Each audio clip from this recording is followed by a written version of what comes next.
शिवाजी महाराजांचा आणि बाबासाहेबांचा जो एक नातं आपण म्हणतोय ते जुडलंय राजऋषी शाहू महाराजांच्यामुळं.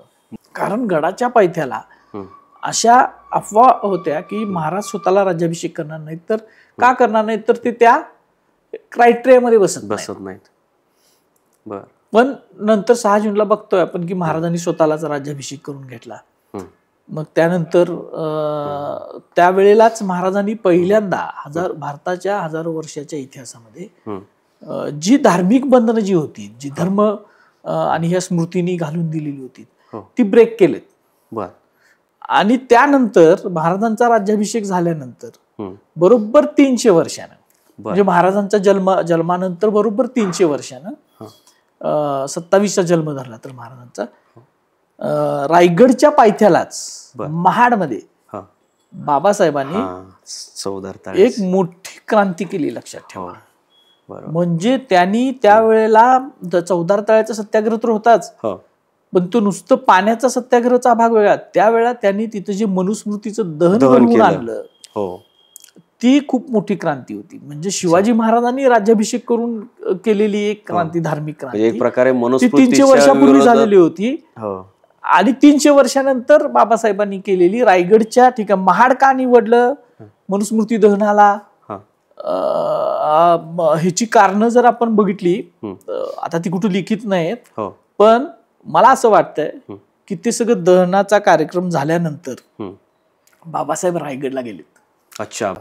आणि बाबासाहेब रायगडला गेले, त्या ठिकाणी बाबासाहेबांनी एक दिवस मुक्काम केलाय गडावर.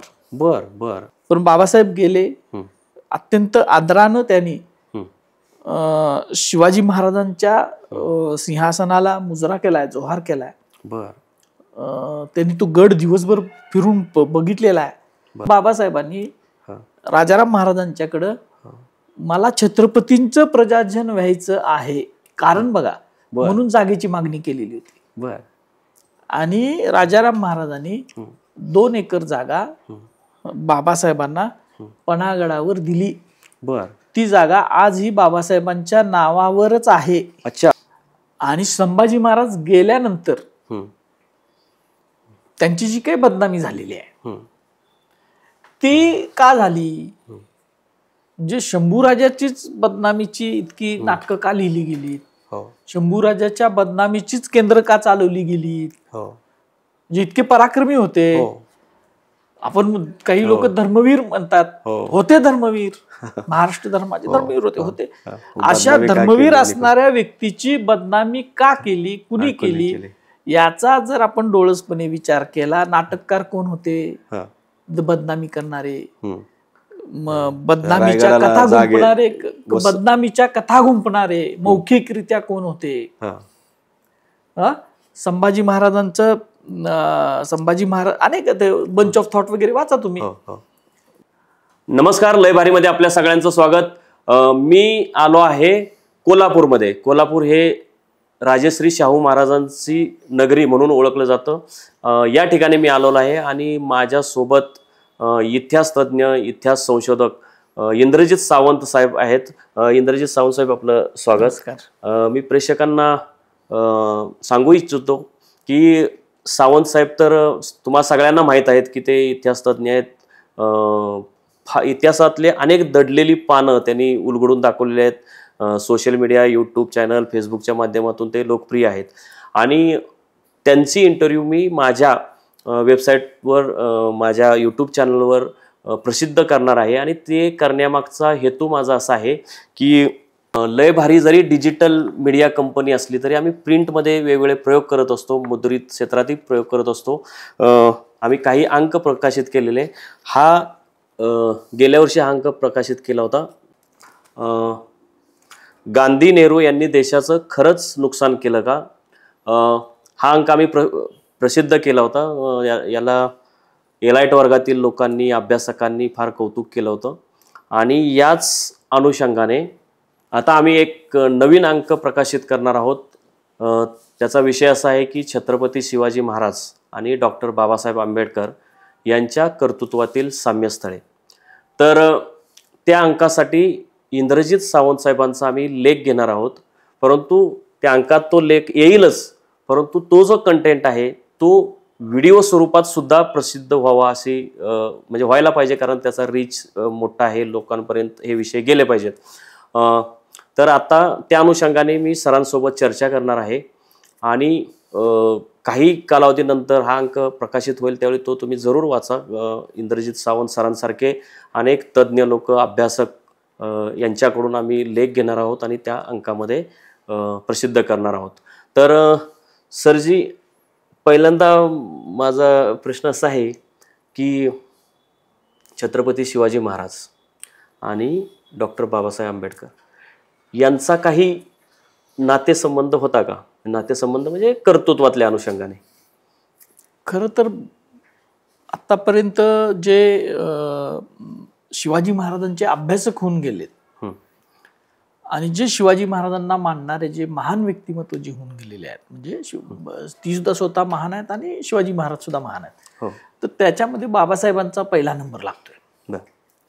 त्याची कारणं अशी आहेत की शिवाजी महाराजांनी, मला माहिती आहे की 6 जून 1674ला स्वतःला रायगड किल्ल्यावर राज्याभिषेक करून घेतला.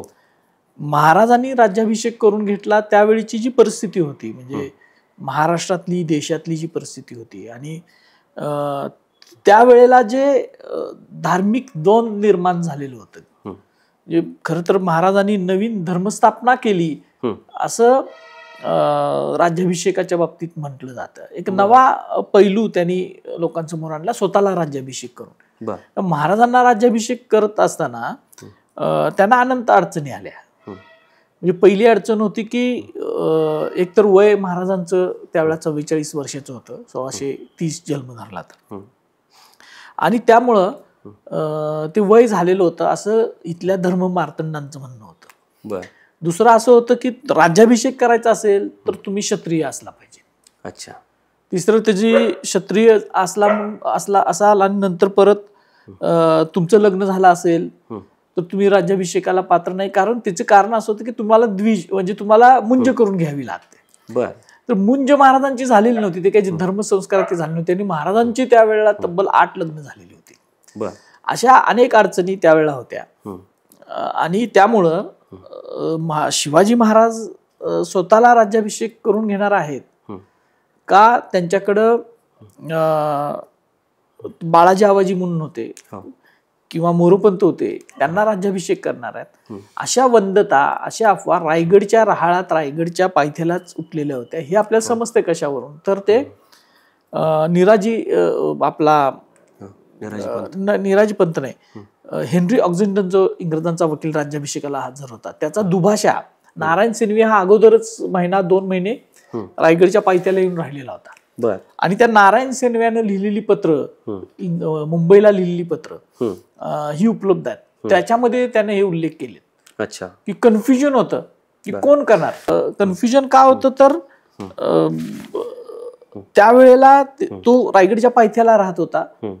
निराजीरावजीशी, शिवाजी महाराजांच्या अष्टप्रधान मंडळात जे होते निराजीरावजी, त्यांच्याशी तो कम्युनिकेशन मध्ये होता, तरी त्याचं कन्फ्युजन होतं.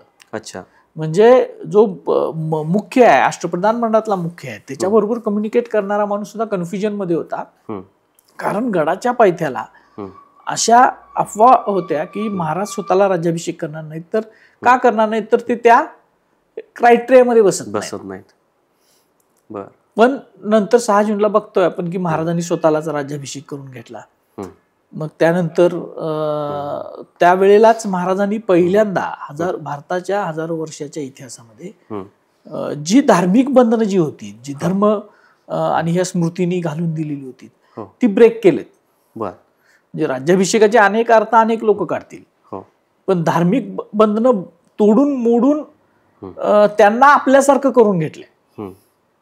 महाराजांचा राज्याभिषेक हा वैदिक पद्धतीने झाला, पण त्यावेळेला त्या पद्धतीला मान्य नसणाऱ्या गोष्टी महाराजांनी मान्य करायला लावले, आणि म्हणून गागाभट्टाचा उपयोग झाला महाराजांना. अच्छा. गागाभट्ट जे आले त्यांचा उपयोग झाला तो त्यामुळे झाला. आणि त्यानंतर महाराजांनी काय केलं माहितीये का, की समयनयन नावाचा एक ग्रंथ आहे. अच्छा. जो संभाजी महाराजांच्या काळात म्हणजे त्याच वेळेला लगेचच तो तयार झाला. आणि त्या ग्रंथामध्ये गागाभटानं लिहिलाय, बर बर, अच्छा उपलब्ध आहे. बर, अच्छा, अजूनही आहे तर तो. महाराजांनी काय केलं राज्याभिषेकाचं, त्याचं एक सूत्र त्याच्यामध्ये आहे की महाराजांनी वेद मंत्राचे अधिकार हे अजून सुद्धा महाराजांच्या नंतर सुद्धा काही काळ आपल्याला माहित आहे की हे 4 वर्णांना नव्हते, तर ते अधिकार 4ही वर्णांना आहेत असं सांगणारी गोष्ट त्या समयनयन ग्रंथात आहे. बर, अच्छा, तो आपण बघितला तर तुमच्या लक्षात येईल, त्याच्यात अगदी स्पष्ट तशी नोंद आहे. म्हणजे महाराजांच्या राज्याभिषेकाचे अर्थ आपण जे अनेक आपण त्याचे पैलू आहेत, त्याच्यामधला पहिला पैलू हे आहे की त्यांनी परंपरागत धार्मिक रूढींना छेद देऊन आणि त्या वळवून आपल्या मनासारख्या वळवून तो गोष्ट केली. अच्छा, आणि त्यानंतर महाराजांचा राज्याभिषेक झाल्यानंतर बरोबर 300 वर्षानं, म्हणजे महाराजांच्या जन्मानंतर बरोबर 300 वर्षानं 27चा जन्म झाला तर महाराजांचा, रायगडच्या पायथ्यालाच महाडमध्ये बाबासाहेबांनी चौदार एक मोठी क्रांती केली, लक्षात ठेवा. म्हणजे त्यांनी त्यावेळेला चौदार तळ्याचा सत्याग्रह तर होताच, पण तो नुसतं पाण्याचा सत्याग्रहचा भाग वेगळा. त्यावेळेला त्यांनी तिथं जे मनुस्मृतीचं दहन करून आणलं, ती खूप मोठी क्रांती होती. म्हणजे शिवाजी महाराजांनी राज्याभिषेक करून केलेली एक क्रांती, धार्मिक क्रांती, एक प्रकारे 300 वर्षापूर्वी झालेली होती. आणि 300 वर्षानंतर बाबासाहेबांनी केलेली रायगडच्या ठिकाणी महाड का निवडलं मनुस्मृती दहनाला, ह्याची कारणं जर आपण बघितली, आता ती कुठे लिखित नाहीत, पण मला असं वाटतंय की ते सगळं दहनाचा कार्यक्रम झाल्यानंतर बाबासाहेब रायगडला गेलेत. अच्छा, बर, बहिष्कृत भारतातच आहे, सगळं झाल्यानंतर बाबासाहेब गेलेत.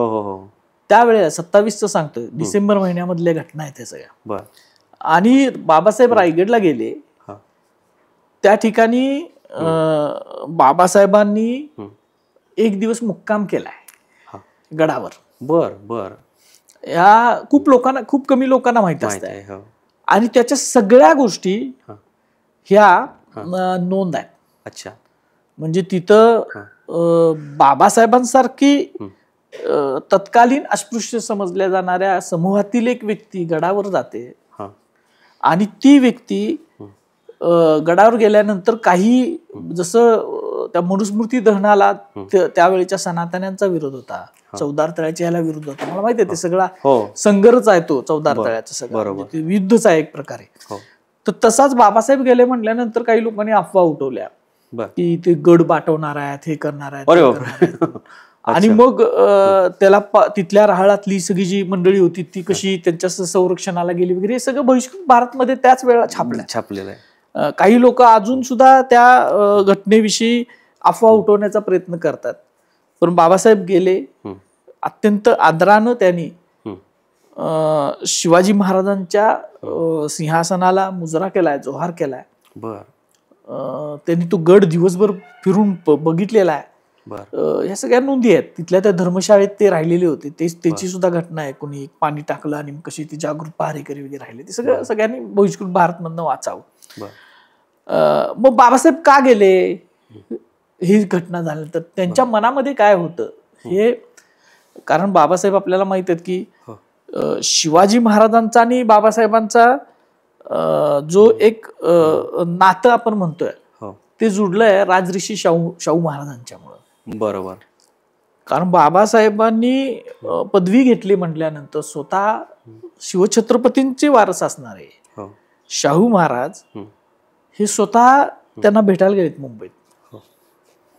अच्छा, ती प्रसिद्ध आहे. ते सगळ्या शिष्यवृत्ती वगैरे दिली होती सयाजीराव गायकवाडांनी, सयाजीरावांनी पहिल्यांदा शिष्यवृत्ती दिली.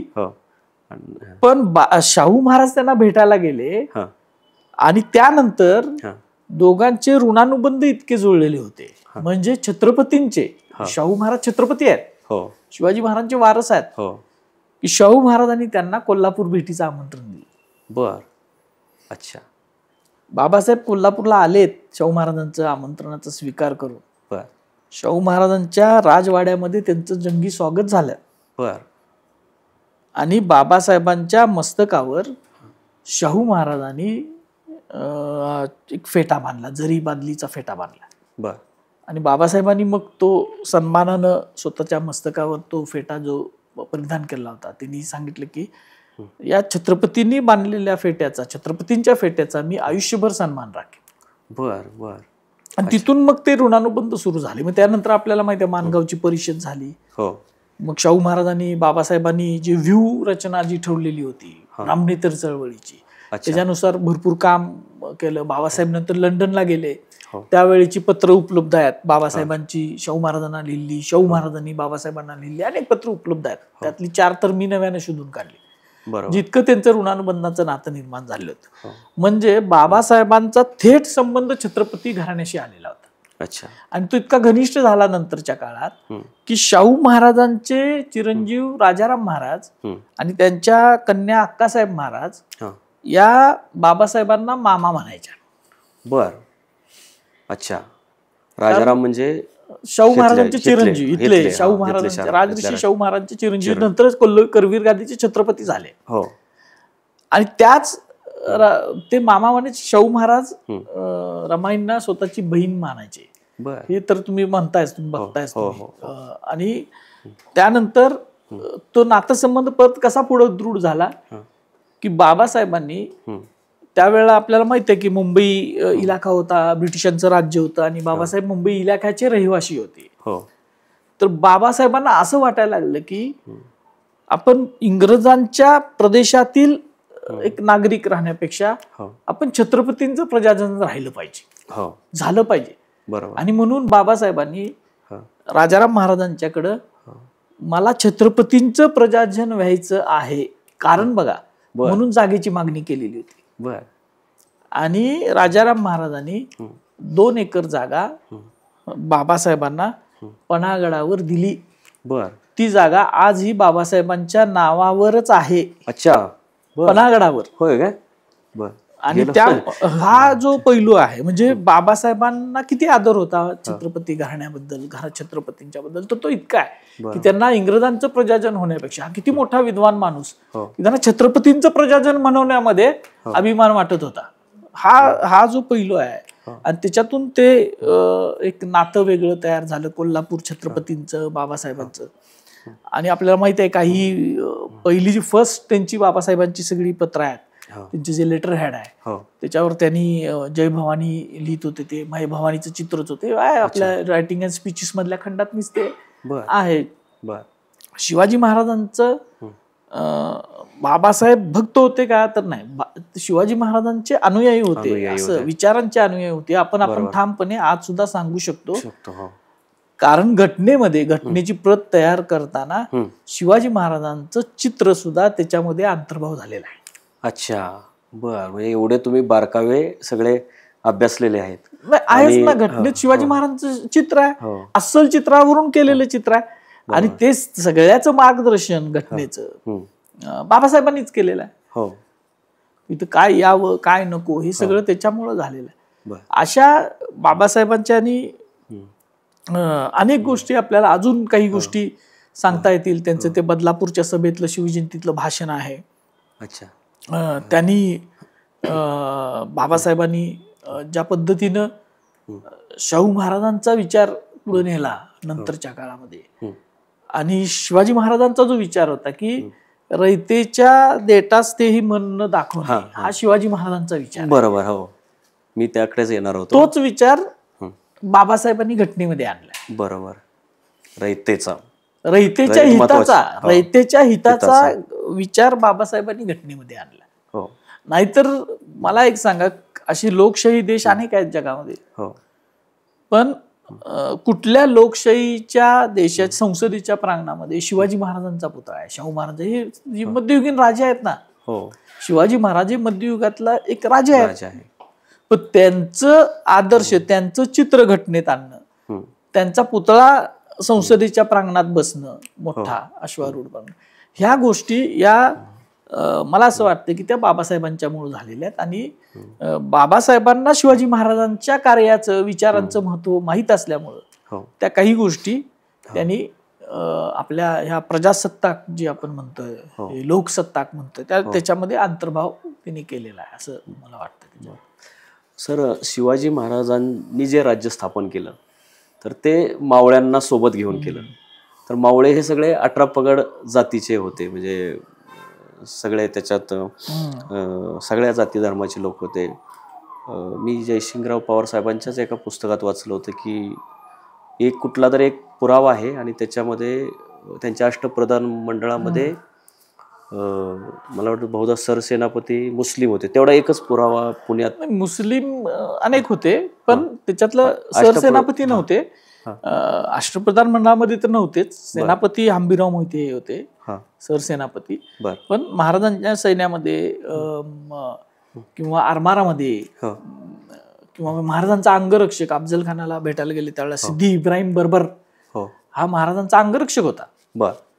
आणि तसं परमानंदानच त्याच्यात लिहिलेलं आहे.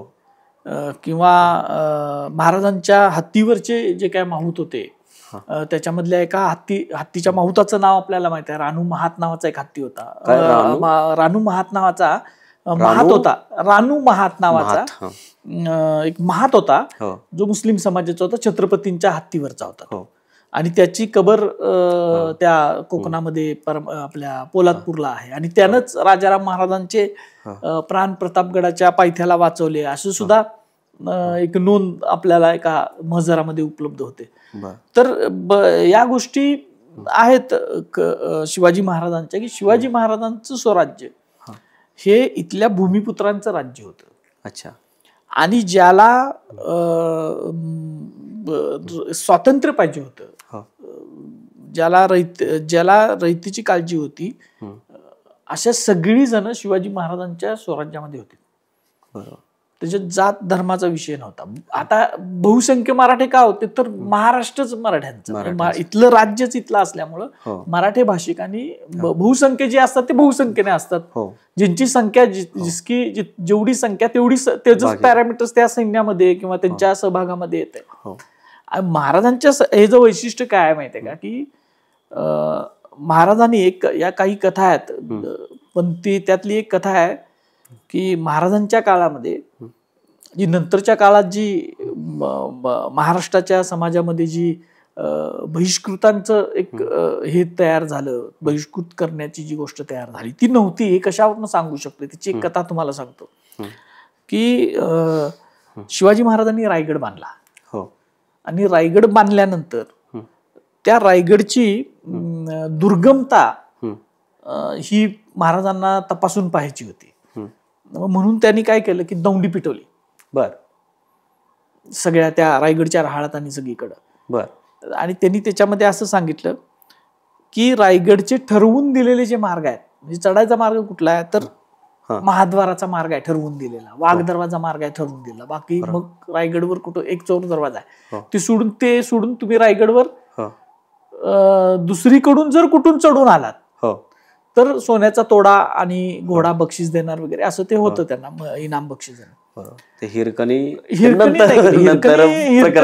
प्रकरण नाही, भविष्यात झालं त्यावेळी, म्हणजे ते नसेल किंवा नाही होतं ते. तर त्यावेळेला तत्कालीन बहिष्कृत समाजातील त्याला खाफी खानानं त्या वेगळा शब्द वापरलाय. तर त्या सर्जा नावाच्या व्यक्तीनं तो वलन नावाचं गाव आहे तिथं रायगडच्या पत्याला, तो चढून आला रायगड आणि महाराजांनी मग त्याचा दरबारात सत्कार केलाय.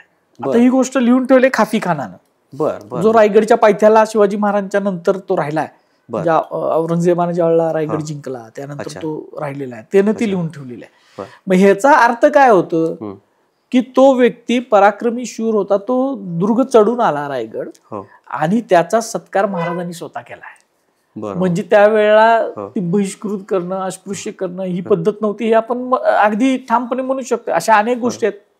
एवढंच काय तर रायगडचे जे काही ध्वजस्तंभ होता तो खूप मोठा ध्वजस्तंभ असायचा. आता आपण लहान ध्वज लावतो किल्ल्यावरचा, त्याला ढालकाठी म्हणायची. म्हणजे ती खरं आरमाराची ज्या काठ्या असायच्या जहाजांच्या मोठ्या एकच त्या आरमाराच्या काठ्या एकत्र कोणते ध्वजस्तंभ उभा तयार केला जायचा. तर त्या ढालकाठीच्या सगळ्या गोष्टींची जबाबदारी, म्हणजे जो स्वराज्याचा जो भगवा ध्वज वर जायचा त्या सगळ्या गोष्टींची जबाबदारी ही त्यावेळेला तत्कालीन महार समाजातील लोकांच्याकडे होती. अच्छा. आता हे परत कशावरनं आपण सांगतोय, रायगडचं सांगायला लागलो मी फक्त. तर रायनाक महाराजची कथा तुम्हाला सगळ्यांना माहित आहे, आपल्या सगळ्यांना, की त्याला कडेलोट केला इंग्रजांनी. फक्त आता ती सांगितली कुशाशी जोडून सांगितली जाते. तर रायनाकनं गद्दारी केली आणि म्हणून पेशव्याने त्याचा कडेलोट केला. अच्छा, अशी कथा रंगवून वेगळी सांगितली जाते. फॅक्ट अँड फॅक्च्युअल असा आहे की ज्या वेळेला हा रायगड किल्ला छत्रपतींच्याकडून, मी सातारा छत्रपतींच्याकडं, पोतनीस घराण्याकडनं, यशवंतराव पोतनीसांच्याकडं तो होता. त्याचं सगळं यशवंतराव पोतनीसांच्याकडं कारभारचं गाव होता. आणि त्यानंतर पेशव्यांनी आक्रमण करून रायगड जिंकून घेतलाय. म्हणजे आप्पाजी हरीनं पोतनीसांच्याकडून म्हणजे छत्रपतींच्याकडून एक प्रकारे आक्रमण केलं आणि रायगड जिंकून घेतला.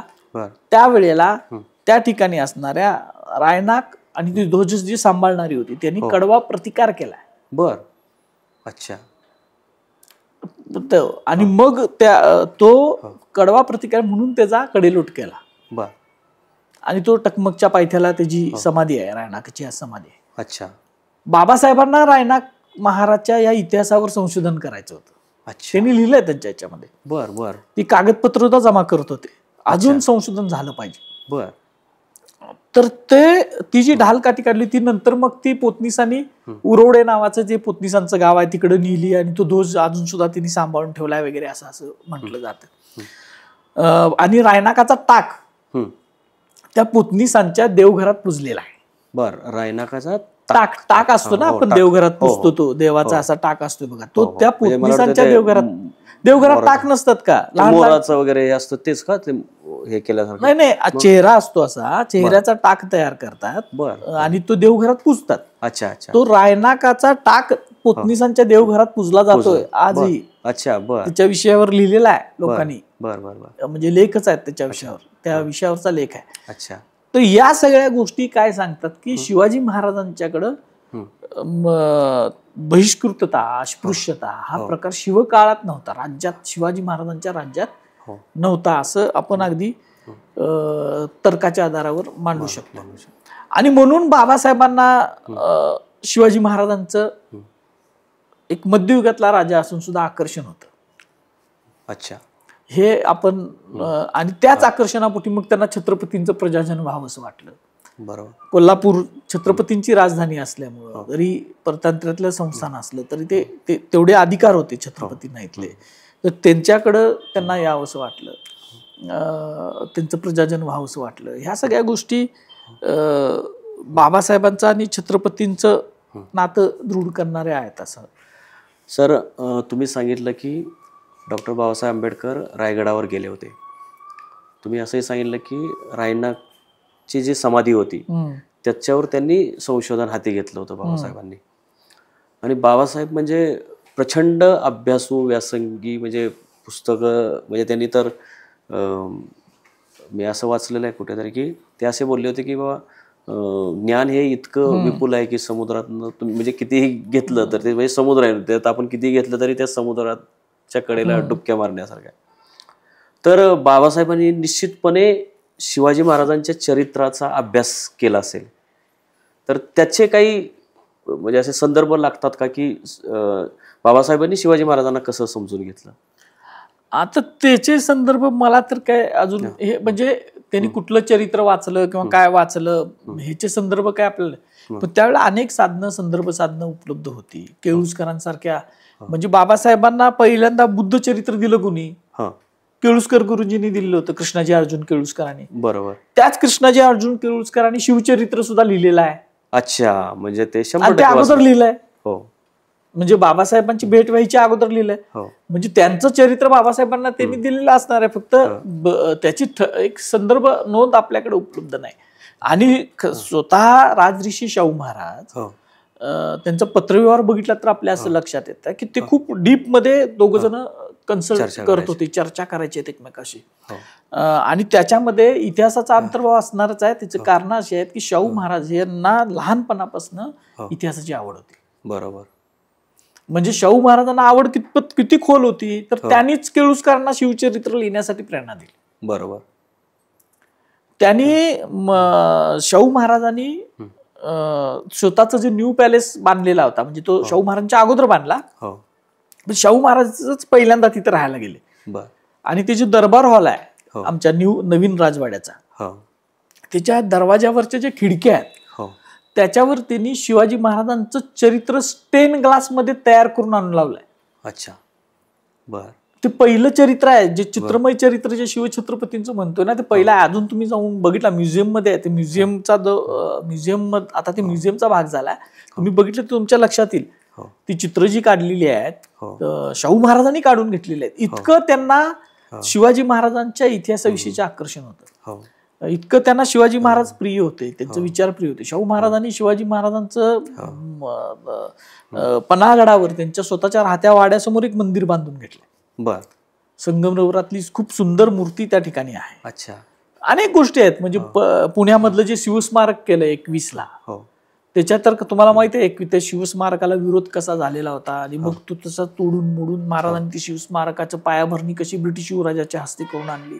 ह्या सगळ्या घडामोडी घडत असताना बाबासाहेबांच्या आणि शाहू महाराजांच्या ह्याच्याविषयी इतिहासाविषयी चर्चा झाल्या नसतील असं आपण म्हणू शकत नाही. आणि मगाशी मी सांगितल्याप्रमाणे घटनेच्या प्रतीमध्ये जर शिवाजी महाराजांचं चित्र अंतर्भाव होत असेल तर तो बाबासाहेब काय कुणी सांगितलंय म्हणून करणाऱ्यातले नव्हते. त्यांना स्वतः ते कन्व्हिन्स झालेलं असलं पाहिजे, त्यांना त्याचा अभ्यास असला पाहिजे, आणि म्हणून ते आले. नाहीतर इतका विद्वान माणूस 27 ला बाबासाहेब लंडनवरून ते बॅरिस्टर पदवी वगैरे मिळवून आलेले होते. 27 ला ज्यावेळेला ते महाडचा संघर्ष झाला त्यावेळेला. अच्छा. असा माणूस रायगड किल्ल्याच्या ओढीने जातोय. आता भाग वेगळा आहे. त्यावेळेला खूप कमी लोक जायची.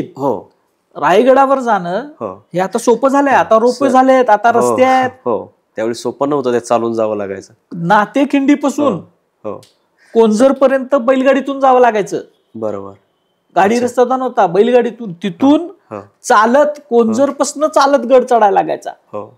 आता आपण रायगडच्या पायथ्यापासून गड चढतो फक्त, म्हणजे चित दरवाजापासून. सर ते वरून उतरताना सुद्धा दमछाक होते. हा, मग तशा परिस्थितीत ज्या वेळेला रायगड हा एक प्रकारे विस्मरणातच गेलेला होता, म्हणजे जात होती लोक, नव्हती असं नाही, पण त्याच वेळेला बाबासाहेबांसारखा एक विद्वान व्यक्ती रायगडावर जातो, ते शिवाजी महाराजांच्या ओढीनच गेला ना. सर तुम्ही आता हे सांगत असताना मला आठवलं की डॉक्टर बाबासाहेब गुरु कोणाला म्हणायचे तर महात्मा फुले शाहू महाराजांना. तर ज्यावेळी तुम्ही सांगितलं की बाबासाहेब रायगडावर गेले, त्याच्या कित्येक वर्ष अगोदर महात्मा फुले गेले होते, त्यांनी समाधी शोधून काढली. आणि 69. हा, तर महात्मा फुलेंनी शिवाजी महाराजांना कुळवाडी शोधून काढली म्हणण्यापेक्षा त्याचं जे विस्मरण झालेलं होतं शिवाजी महाराजांचं, त्याचं स्मरण परत करून दिलं लोकांना. की बाबा हा आपलं. आता काही लोकांचं म्हणणं असं आहे की महात्मा फुले तिथं गेले, त्यांनी शोधून काढली, आणि हे त्यांनी काय नवीन, अरे तुम्ही जातच नव्हता ना. एतदेशीय लोकांच्या मधला काही परकीय रायगडला गेले होते. बरोबर. म्हणजे त्याच्या एतदेशीय लोकांच्या मधला रायगडावर जाणारा आणि ज्याची नोंद आहे, नोंद असं महान व्यक्ती, मोठं व्यक्तिमत्व, हे महात्मा ज्योतिबा फुले आहेत. बरोबर. याची आता काही लोक कागदपत्र आहेत का, हे आहेत का, तत्कालीन दीनबंधू मध्ये महात्मा ज्योतिबा फुलेंच्या रायगड भेटीचं हे वर्णन उपलब्ध आहे. अच्छा. तिथं काय घडलं, कसं घडलं, हे सगळं त्या दीनबंधू मध्ये आलेलं आहे. बर. त्यावेळेला स्वतः महात्मा फुलेंच्या त्या भेटीचं वर्णन आहे ते. त्यांनी तिथं ते झाल्यानंतर मग तो प्रदीर्घ पवाडा जो त्यांनी केला, शिवाजी गातो, कुळवाडी भूषण शिवाजी गातो, शिवाजी पवाडा गातो शिवाजी राजाचा, हे जे काय तो त्यानंतर केलेला आहे, रायगड भेटीनंतरचा केलेला आहे. ती लिंकच आहे, ते एक सूत्र आहे. म्हणजे शिवछत्रपतींच्या इतिहासाचं जागरण करणं, त्याच्यातनं जो सत्य इतिहास आहे महाराजांचं, ते महाराजांचं जे व्यक्तिमत्व, जे रयतेच्या राजाचं व्यक्तिमत्व आहे, ते लोकांसमोर आणणं हे सूत्र आहे. हे सूत्र महात्मा फुले आहेत, केळुसकर गुरुजी आहेत, शाहू महाराज आहेत, हो बाबासाहेब आहेत, हो आणि त्याच्यानंतर मग आप्पासाहेब वगैरे अशी ती मग ते सूत्र आहे. बरोबर. तर हे लोकांसमोर आणायचं. सर तुम्ही राज्याभिषेकाचा उल्लेख केला की म्हणजे त्यांनी म्हणजे धर्माला जे काही कर्मकांड होती पूर्वीची किंवा रूढी परंपरा होत्या त्यांना छेद देऊन शिवाजी महाराजांनी हे केलं, विरोध केला. तसं नाही, मी काय म्हणतोय, विरोध माझं म्हणणं काय की जी गोष्ट तुमच्या नियमात बसत नव्हती, धार्मिक नियमात बसत नव्हती, शिवाजी महाराजांना राज्याभिषेक करणं हे धार्मिक नियमामध्ये बसणारं नव्हतं. बरोबर. पण महाराजांनी ते त्या नियमात बसवायला लावलं. बरोबर. ही त्यावेळेला ही मोठी क्रांतिकारक घटना आहे, लक्षात ठेवा. माझा म्हणण्याचा अर्थ तो आहे. मग त्यांनी ते विधी वगैरे सगळे केलेले आहेत, त्याला विरोध नाही केला त्या विधींना. पण ते कारण तुम्ही त्यावेळेच्या चष्म्यातून 350 वर्ष झाली आज राज्याभिषेकाला, त्यावेळेच्या काळामध्ये जी गोष्ट महाराज करू शकले तीच मुळात खूप मोठी आणि क्रांतिकारक घटना होती.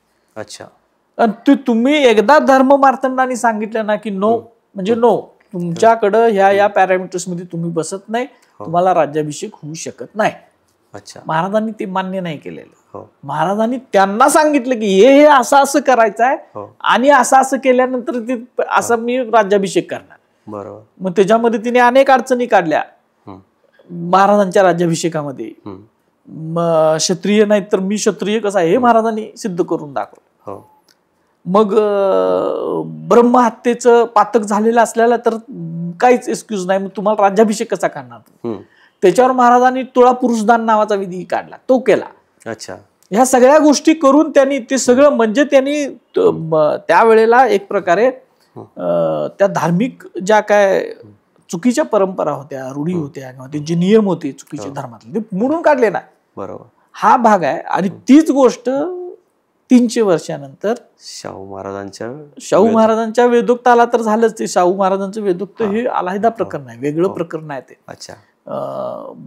आणि 1927ला मनुस्मृतीचं दहन करून तिन्ही गोष्टींची आपण गुंफण करू शकतो. म्हणजे शाहू महाराजांचं वेदोक्त प्रकरण किंवा मनुस्मृती जाळणं आणि शिवाजी महाराजांचं हे 100% ती गुंफणच आहे ना. फक्त काळ वेगळे वेगळे आहेत. हे काळ वेगवेगळे आहेत, वेगवेगळ्या काळामध्ये घडलेल्या घटना आहेत. बरोबर. शिवाजी महाराजांच्या राज्याभिषेकाचं कळस काय झाला असेल तर तो त्या मनुस्मृती दानात आहे. अच्छा. बर. अशी मी तुम्हाला सांगितलं समयने ग्रंथामध्ये ती एक गोष्ट आलेली. महाराजांना हे सगळं जे अधिकार आहेत ते सगळ्याच यांना द्यायचे होते, वर्णांना द्यायचे होते. बरोबर. सगळ्या वर्णांना द्यायचे होते. बरोबर. तीच गोष्ट नंतरच्या काळामध्ये बाबासाहेबांनी ते सगळं मोडूनच काढलं. नकोच आम्हाला ते, म्हणजे त्या सगळ्या ज्या गोष्टी आहेत मानवामध्ये भेद निर्माण करणाऱ्या गोष्टी, हे आपल्याला नकोच आहेत हे सांगायचं काम बाबासाहेबांनी केलंय. म्हणजे शिवाजी महाराज त्या आत्ता असते, त्या वेळेला असते तर ते कसे वागले असते हे बाबासाहेबांनी दाखवून दिलं. अच्छा. आणि हे शाहू महाराजांनी सुद्धा दाखवून दिलं. अच्छा. म्हणजे या काळात आणि शिवाजी महाराज असते तर कसे वागले असते, कारण बाबासाहेब शिवाजी महाराजांचे अनुयायी होते. राजर्षी शाहू महाराज स्वतः शिवाजी महाराजांचे वारस होते. नुसते वारस नव्हते तर शिवाजी महाराजांचे ते भक्त होते एक प्रकारे. शिवाजी महाराजांच्या इतिहासाचे संशोधक, अभ्यासक होते. असं व्यक्ती ज्या वेळेला वागतोय त्यावेळेला तो त्या व्यक्तीचा विचारच पुढे नेत असतो, जो कालाच्या पुढे आलेला विचार असतो. बरोबर. आणि हेच बाबासाहेबांनी केले. सर हे आताच्या काळामध्ये आपण अख्खा महाराष्ट्र माणूस कुठल्याही विचारसरणीचा असू द्या ते शिवाजी महाराजांविषयीचा आदर व्यक्त करतात, बाबासाहेबांविषयीचाही आदर व्यक्त करतात. परंतु सध्याचं जे वातावरण आहे याच्यात शिवाजी महाराज असतील, महात्मा फुले असतील, शाहू महाराज असतील, आंबेडकर असतील, संभाजी महाराज आपण खरं तर त्यालाही थोडासा स्पर्श करायला पाहिजे संभाजी महाराजांच्याही. कारण जसं उच्चवर्णीयांचा त्रास ह्या सगळ्या लोकांना झाला तसं संभाजी महाराजांनाही झालेलं आहे. तर हे सगळं आताच्या वातावरणात हे त्यांचे विचार, त्यांचं कर्तृत्व आपल्या सरकार आहेत किंवा या ज्या राज्यसत्ता आहेत आताच्या हे ते फॉलो करतायत का? कारण नसतोच फक्त त्यांचं कर्तृत्वाचं आपल्याला हवे तसे अर्थ लावायचे, म्हणजे कसं कसं तुम्ही बघताय? बघा, भारतामध्ये किंवा महाराष्ट्रात खास करून कोणी कुठलाही राज्यकर्ता म्हणजे स्थापनेपासून बघा, शिवाजी महाराज, संभाजी महाराज, महात्मा ज्योतिबा फुले, राजर्षी शाहू महाराज, डॉक्टर बाबासाहेब आंबेडकर आणि खूप आहेत, कर्मवीर भाऊराव पाटील आहेत, अनेक सयाजीराव गायकवाड महाराष्ट्राच्या बाहेर होते. पण या व्यक्तींचा विचार सोडून म्हणजे या व्यक्तींचं अनुनय करायचा सोडून काही करू शकत नाही. बरोबर. म्हणजे कोणी येऊ दे, मग सत्ता कोणाची येऊ दे, काही करू शकतच नाहीत. इतके मजबूत पायावर या व्यक्तींचे विचार उभे आहेत. आता त्यांच्याकडे बघायची दृष्टी प्रत्येकाची वेगवेगळी असू शकते. आता काही लोकांना सनातन धर्माचं प्रिय असेल, पण या व्यक्तींचा विचार सोडून ते पुढे जाऊ शकत नाहीत. नुसत्या घोषणा देऊ शकतात, कृतीमध्ये आणू नाही शकत. कोण किती जरी म्हटलं तर ते आत्ता या ह्याच्यामध्ये ते कृतीत येऊ शकत नाही, कारण इतकं मजबूत पायावर हे सगळं उभं आहे. सर, आपल्या ह्या चर्चेत मी मगाशी बोललो तसं संभाजी महाराजांचाही संदर्भ कसा आपल्याला लावता येईल? आता संभाजी महाराजांचा संदर्भ म्हणजे शंभूराजांचं सगळं आयुष्यच स्वकीयांशी. मात्र त्यात स्वकीय कोण होते? त्यांना पकडून सुद्धा स्वकीयांनीच दिलंय. आणि संभाजी महाराज गेल्यानंतर त्यांची जी काही बदनामी झालेली आहे ती का झाली? म्हणजे शंभूराजाचीच बदनामीची इतकी नाटकं का लिहिली गेली? शंभूराजाच्या बदनामीचीच केंद्र का चालवली गेली? म्हणजे इतके पराक्रमी होते. आपण काही लोक धर्मवीर म्हणतात, होते धर्मवीर, महाराष्ट्र धर्माचे धर्मवीर होते. अशा धर्मवीर असणाऱ्या व्यक्तीची बदनामी का केली, कुणी केली, याचा जर आपण डोळसपणे विचार केला, नाटककार कोण होते बदनामी करणारे, बदनामीच्या कथा गुंफणारे, बदनामीच्या कथा गुंफणारे मौखिकरित्या कोण होते? संभाजी महाराजांचं संभाजी महाराज अनेक बंच ऑफ थॉट वगैरे वाचा तुम्ही, किंवा सावरकरांचा सुद्धा वाचा. मग तुमच्या लक्षात येईल की संभाजी महाराज सुद्धा याच सूत्रामधले आहेत, वेगळे नाही आहेत. उलट ते ह्याच्या पुढचे आहेत. संभाजी महाराज ते कधीतरी बोलू संभाजी महाराजांचा इतिहास. त्यांनी ते काय मला आठवत नाही, त्यांनी कुठल्या हिंदू मधल्या कुठल्या धर्माच्या हे आचरण सुरू केलं होतं, काय शाक्य काहीतरी काय असं नाही, शाक्तांच्या जी काय परंपरा आहे, पंथ जो आहे, त्याच्यामध्ये संभाजी महाराजांना रुची होती असं दिसतंय आपल्याला. आणि त्याच्यामध्ये म्हणजे माझा त्याचा जास्त अभ्यास नाही, पण त्या पंथामध्ये जाती आणि धर्म याचा म्हणजे खास करून जातीचा विचार केला जात नव्हता, किंवा त्याच्यामध्ये जेंडर त्याचा विचार केला जात नव्हता असं आपण म्हणू शकतो ढोबळमानानं. तो वेगळा विषय येतो, आपला विषयाशी संबंधित नाही ते विषय. पण संभाजी महाराज त्यांचा इतिहास जसा जसा लोकांच्या समोर येईल तसा तसा तो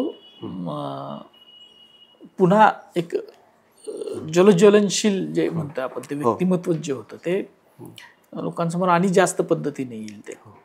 आणि संभाजी महाराजच ही जी काय म्हणजे त्यांना इतकं बदनाम करायचं काम केलं नाटक आणि ह्या सगळ्या एका विशिष्ट विचारधारेनं, अगदी राजवाडे ते खऱ्या अर्थानं सगळे अनेक लोकांनी केले संभाजी महाराजांना बदनाम. म्हणजे त्यांची ती मांदियाळीच आहे, लिस्टच आहे. जे सगळं जे काय आहे ना ते संभाजी महाराजांचा इतिहासच बाहेर काढणार आहे. परत अच्छा, बर. अच्छा. आणि हे म्हणजे आता जे धर्मवीर वगैरे म्हणतायत ते असं सगळे ते आहेत ना, मी तेच म्हणणं आहे. आहेतच धर्मवीर, हो. आहेतच स्वराज्य रक्षक, त्याच्याविषयी दुमतच नाही आहे. हम्म. तेच व्यक्तिमत्व हा. हे सगळ्या ज्या काय खोटपणा सांगणार, असत्य सांगणारे जे हे आहेत की नाही, हो. ते व्यक्तिमत्वच तोडून काढणार, त्यांचा इतिहासच तोडून काढणार आहे. शेवटचा प्रश्न मी विचारतो की जसं संभाजी महाराजांची बदनामी केली आणि नंतर आता संभाजी महाराज धर्मवीर आहेत, स्वराज्य रक्षक आहेत असं हेच लोक म्हणतात, तसंच बाबासाहेबांनाही काही काळ म्हणजे हे जे काही उच्चवर्णीय आहेत त्यांना हे आरक्षण आणि त्यांचे विचार पटत नव्हते. आता सत्तेत येण्यासाठी किंवा हे बाबासाहेब म्हणजे आमच्याच विचारधारेचे किंवा काँग्रेसच्या विरोधात कसे होते वगैरे ते सांगितलं जातं. तर म्हणजे आपण तसे त्या बाबासाहेबांचे बाबासाहेबांच्या विषयावर मी तेच सांगितलं तुम्हाला, ही जी काही व्यक्तिमत्व आहेत यांना घेतल्याशिवाय, यांचे विचार घेतल्याशिवाय, गांधीजींचाही तसाच विषय आहे, सगळेच हे सगळे जे महामानव आहेत ना, यांचे विचार घेतल्याशिवाय भारतामध्ये तरी कुठलीही राज्यसत्ता पुढे जाऊ शकत नाही. चालेल. धन्यवाद सर. तुम्ही शिवाजी महाराज, त्यानंतर आपण संभाजी महाराजांनाही स्पर्श केला, महात्मा फुले, शाहू महाराज, इथपासून ते बाबासाहेबांपर्यंत आलो आणि एक प्रकारे बाबासाहेबांच्या राज्यघटनेमध्ये शिवाजी महाराजांचा त्यांनी कसा आदर्श घेतलेला आहे अशा पद्धतीचे तुम्ही संकेत दिले. तुम्ही लय भारीशी चर्चा केली, त्याबद्दल आपले आभार. धन्यवाद. थँक्यू.